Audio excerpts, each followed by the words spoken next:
àsìkò yìí ní gbogbo tẹ́ ti láǹfààní láti wò mí. Àròjinlẹ̀ lẹ́tọ̀, ètò làròjinlẹ̀. Ọmọọba Ọláníyì Àlàdé lórúkọ tèmi jẹ́. Níbo là ń lọ lórí àròjinlẹ̀ fún tèní? Àròjinlẹ̀ àtàrẹ rẹ̀ nígbàdí rẹ̀ ó wá ń fògbùrò ṣẹ̀sín. Ògbùrò ò bá rẹ̀ nígbàdí ẹ̀ kò bá sàn játare lọ.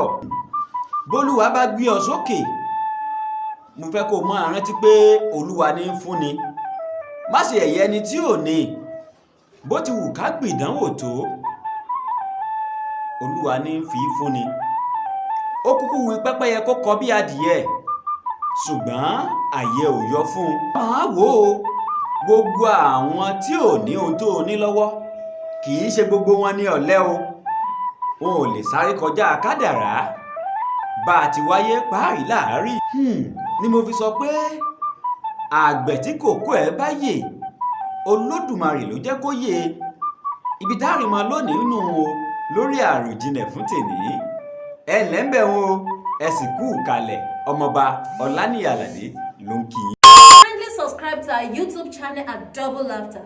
Click on the subscribe button and the bell logo beside it to see the notification whenever we drop a new video. Thank you.